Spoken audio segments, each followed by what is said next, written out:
3 reasons why you should not support Hindu राष्ट्र। शपथ लेते हैं भारत को हिंदू राष्ट्र बनाकर रहेंगे।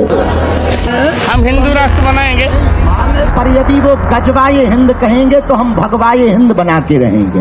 पहला, देश की आइडेंटिटी रिलीजियस हो जाने पर फॉरेन इन्वेस्टमेंट्स का ट्रस्ट गिर सकता है, टूरिज्म पे भी इफेक्ट पड़ सकता है और इंटरनेशनल ह्यूमन राइट्स का प्रेशर भी बढ़ सकता है। इंडिया का टोटल क्रूड ऑयल इंपोर्ट का 50 to 60% गल्फ मुस्लिम कंट्रियों से ही आता है, जैसे कि सऊदी अरेबिया, यूएई, इराक और कुवैत। और कतार तो इंडिया का टॉप एलएनजी सप्लायर है, वो भी एक मुस्लिम कंट्री ही है। Gold, food items, edible oil, petrochemicals, fertilisers, ये सब गल्फ कंट्रीज से ही इंडिया इंपोर्ट कराता है और कंट्रीज भी बिजनेसेस वहीं पे करती हैं जहाँ पे रूल ऑफ लॉ न्यूट्रल होता है। हिंदू राष्ट्र हो जाने से गल्फ कंट्रियों से बेमतलब का तनाव और मनमुटाव हो सकता है। ऐसे कंडीशन में ये कंट्रीज अपने हाथ पीछे कर सकती हैं, जिससे कि सबसे बड़ा लॉस इंडिया को ही होगा। और अगर ऐसा हुआ तो इंडिया में इन्फ्लेशन की रैपिड ग्रोथ देखने को मिल सकती है, खासकर पेट्रोल, डीजल, एलपीजी और ज्वेलरीज पर। और गल्फ कंट्री में रहने वाले इंडियंस को भी डिस्क्रिमिनेशन का सामना करना पड़ सकता है।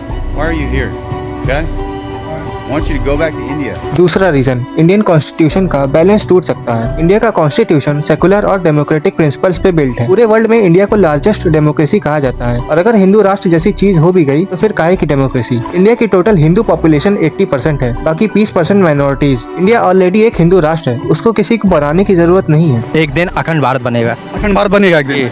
इंडियन कॉन्स्टिट्यूशन के 42nd अमेंडमेंट में ये कहा गया है कि India is a sovereign, socialist, secular and democratic republic, यानी कि ये देश कोई एक धर्म को प्रेफर नहीं करेगा और सभी धर्म एक समान होंगे और धर्म एक व्यक्ति का पर्सनल मैटर होगा, न कि पूरे देश का। और इसी वजह से आरएसएस, जो कि एक सो कॉल्ड हिंदू संगठन है, वो इसी कॉन्स्टिट्यूशन के खिलाफ थी। आर्टिकल 14 एंड 15 ये कहता है कि किसी भी नागरिक के साथ धर्म के आधार पर भेदभाव नहीं हो सकता और अगर हिंदू राष्ट्र जैसी चीज हुई भी तो इस संविधान का भी सत्यानाश हो जाएगा। तीसरा सबसे मेन रीजन, कास्टिज्म। मान लो हिंदू राष्ट्र बन भी गया तो फिर इसी हिंदू राष्ट्र में जातिवाद शुरू हो जाएगा और जातिवाद तो अभी भी चल ही रहा है, हिंदू राष्ट्र होने से और एक्सट्रीम लेवल पे हो जाएगा, जैसा मनुस्मृति में लिखा था। अपर कास्ट माइनॉरिटीज का शोषण करेंगी जैसे वो पहले करती थी। और ये जो ओबीसी और एससी जाति के लोग हिंदू राष्ट्र को सपोर्ट कर रहे हैं, ये इसी मुर्गे की तरह है जो केएफसी को बचा रहे हैं। इन लोगों को पता नहीं कि हिंदू राष्ट्र बनने पर सबसे पहले इनकी ही गांड मारी जाएगी। इसी को देखते हुए इंडियन कॉन्स्टिट्यूशन को बनाया गया था कि समाज में धर्म और जाति के आधार पर भेदभाव ना हो। और फिर कुछ लोग आके बोलते हैं कि कॉन्स्टिट्यूशन को ही हटा दो। भाई साहब को बताना चाहता हूँ, लोकसभा चुनाव में भारतीय जनता पार्टी के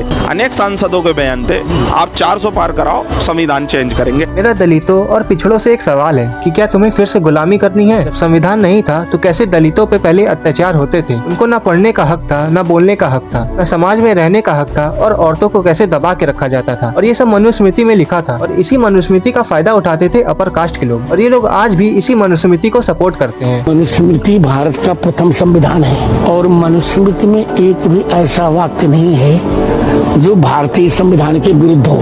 आई होप कि भारत कभी भी हिंदू राष्ट्र न बने, नहीं तो ये जितने भी धर्म के ठेकेदार हैं, इस सब देश को हजारों साल पीछे ले जाएंगे। थैंक्स फॉर वॉचिंग, मिलते हैं नेक्स्ट वीडियो में।